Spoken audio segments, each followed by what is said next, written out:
घंटे के अंदर यूक्रेन पर डबल अटैक किया है। पहले रूस ने यूक्रेन के गैस प्लांट पर 35 मिसाइलों से हमले किए और फिर यूक्रेन की एक ट्रेन पर हमला करके कई यूक्रेनियों को मार डाला है। दावा किया जा रहा है कि आने वाले दिनों में रूस यूक्रेन के खिलाफ अब बिजली युद्ध शुरू करने जा रहा है।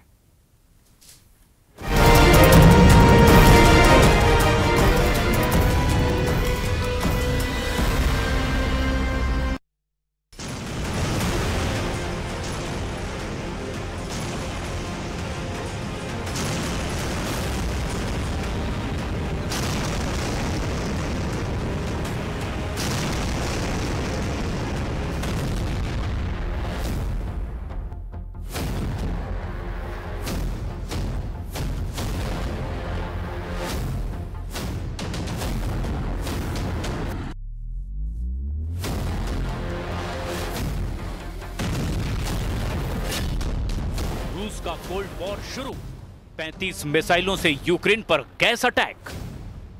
रूस ने एक बार फिर से यूक्रेन पर तूफानी हमलों से अमेरिका और नेटो की बोलती बंद कर दी है। रात भर रूसी मिसाइलों और ड्रोन हमलों से यूक्रेन के गैस प्लांट और यूक्रेनी सैन्य अड्डों पर भीषण हवाई हमले हुए हैं। हम आपको दिखाने जा रहे हैं कि कैसे रूस ने साबित कर दिया कि वो कागजी शेर नहीं बल्कि वो रूसी भालू है जो कभी भी अपने दुश्मनों को जिंदा नहीं छोड़ता। रूस के इन हमलों का गहरा असर यूक्रेन पर पड़ा है। ज़ेलेंस्की ने दावा किया कि रूस के इन हमलों से हजारों यूक्रेनी सर्दियों में गर्मी के लिए तरस जाएंगे। यानी रूस ने यूक्रेन के खिलाफ कोल्ड वॉर शुरू कर दिया है। हम शुरू करते हैं रूस यूक्रेन से जुड़े उन आंकड़ों से जिसमें रूस साफ जीतता हुआ नजर आ रहा है। आग का गोला बने यूक्रेन के गैस प्लांट। पिछले 90 दिनों से यूक्रेन रूस के तेल रिफाइनरियों पर लगातार हमले कर रहा है। कुछ रिपोर्ट में दावा किया गया कि यूक्रेन ने रूस की 38 तेल रिफाइनरियों में से 16 तेल रिफाइनरियों को बम धमाकों से भीषण नुकसान पहुंचाया है। दावा किया गया कि रूस की तेल रिफाइनरियों पर यूक्रेन के हवाई हमलों से इतना गहरा असर पड़ा कि रूस की 40% तेल उत्पादन पर असर पड़ा है। बौखलाए रूस ने यूक्रेन के इन्हीं हमलों का बदला लेना अब शुरू कर दिया है। रिपोर्ट के मुताबिक यूक्रेन की गैस उत्पादन इकाई नेफ्टोगाज पर रूस ने बड़ा हवाई हमला किया है। मिसाइल और ड्रोन के हमले में ये इकाई बर्बाद हो गई है। ठंड के मौसम से पहले हुए इस हमले से यूक्रेन को एक बड़ा झटका लगा है। इससे ठंडक से बचाव के लिए देश में गैस की आपूर्ति पर भारी असर होने के आसार हैं। रूस ने देर रात यूक्रेन पर 35 मिसाइलों और 60 ड्रोन से हमला किया है। इसमें यूक्रेन के खार्किव पोल्टावा क्षेत्र में स्थित ईंधन गैस का उत्पादन करने वाली सबसे बड़ी इकाई को निशाना बनाया गया। नेफ्टोगाज के सीईओ सर्गी कोरेत्स्की ने कहा कि इस गैस की आपूर्ति सेना को नहीं होती थी। इसके बावजूद रूसी सेना यहां पर हमला कर रही है। रूस के हमले की वजह से ही यूक्रेन के कई शहरों के हजारों घरों में बिजली और गैस की आपूर्ति ठप हो गई है। Способи завдати більше шкоди нашим людям. Тільки в одному цьому ударі, саме по газовим об'єктам, було 35 ракет, в тому числі балістика. Комбінований удар. Лише половину ракет вдалося збити. Непроста ситуація на Чернігівщині після ударів дронами, в Славутичі, в Ніжині, також в самому Чернігові. इस बीच यूक्रेन ने भी पलटवार करते हुए कजाकिस्तान सीमा के नजदीक मौजूद रूसी शहर ओरस्क की ऑयल रिफाइनरी पर ड्रोन से हमला कर दिया। इस हमले के बाद रिफाइनरी परिसर में आग की लपटें उठती देखी गई। इस हमले से हुए जानो-माल के नुकसान का अभी तक पता नहीं चल पाया है। इधर कुछ रिपोर्ट्स में दावा किया गया कि वॉशिंगटन में मौजूद centre for studies and international studies का अनुमान है कि 2.5 लाख से ज्यादा रूसी सैनिक और 60,000 से 1 लाख यूक्रेनी सैनिक मारे गए हैं। इस बीच संयुक्त राष्ट्र ने सितंबर में बताया था कि युद्ध में 14,100 से ज्यादा यूक्रेनी नागरिक मारे गए हैं। द मॉस्को टाइम्स के मुताबिक इस युद्ध में 620 से ज्यादा रूसी नागरिक भी अपनी जान गंवा चुके हैं।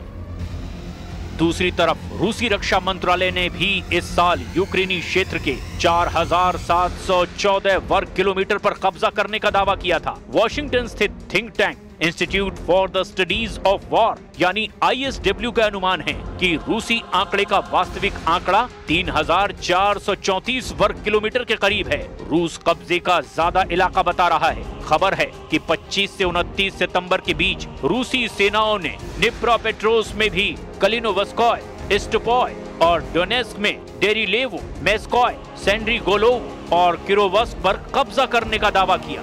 रूस की सेना ने सितंबर में यूक्रेन के 447 वर्ग किलोमीटर यानी 172.6 वर्ग मील क्षेत्र पर कब्जा कर लिया। अमेरिका स्थित युद्ध अध्ययन संस्थान के विश्लेषण से पता चला कि जुलाई में 634 वर्ग किलोमीटर इलाके पर कब्जा करने के बाद ये गति धीमी हो रही है। वहीं दूसरी तरफ यूक्रेनी राष्ट्रपति व्लादिमीर ज़ेलेंस्की कोपेनहेगन में 50 राष्ट्राध्यक्षों, शासनाध्यक्षों और यूरोपीय संघ के नेताओं से मुलाकात कर रहे हैं। Russia will not stop until they are forced to do so. And they are a threat, not only to Ukraine, but to all of us. Today we have one major task ahead of us. We have to make our common Europe so strong that war against us becomes unthinkable. And we have to do it now. इधर Putin की एक करीबी media हस्ती ने दावा किया कि अगर राष्ट्रपति ट्रंप के इशारे पर अमेरिका के वित्त मंत्री स्कॉट बेसेंट ऐसा कोई कदम रूस के खिलाफ उठाते हैं तो फिर रूस हर हाल में अमेरिका में परमाणु धमाका कर सकता है। रूसी सरकारी टेलीविजन पर प्रस्तुतकर्ता और पुतिन के करीबी सहयोगी व्लादिमीर सोलोव्योव ने अमेरिका को सीधी परमाणु धमकी दे दी है। ये जानकारी पत्रकार जूलिया डेविस द्वारा ऑनलाइन पोस्ट किए गए एक वीडियो से मिली, जो रूसी मीडिया के क्लिप के साथ साझा की गई है। व्लादिमीर सोलोव्योव ने कहा कि उनका मानना है कि यूरोप रूस के खिलाफ युद्ध की तैयारी कर रहा है और मॉस्को को कठोरता और भयंकर तरीके से लड़ना चाहिए। व्लादिमीर सोलोव्योव का ये बयान पूर्वी यूरोप में बढ़ते तनाव के बीच आया है, क्योंकि पोलिश प्रधानमंत्री डोनाल्ड टस्क के मुताबिक पश्चिमी यूक्रेन पर रात भर के हमले के दौरान 19 रूसी ड्रोनों ने पोलिश हवाई क्षेत्र का उल्लंघन किया है। पोलैंड ने राष्ट्रीय सुरक्षा के लिए खतरा बताते हुए औपचारिक रूप से नेटो के अनुच्छेद 4 का इस्तेमाल किया और अपनी पूरी हवाई ताकत झोंक दी है। तीसरा विश्व युद्ध शुरू, परमाणु जंग से युद्ध का फैसला।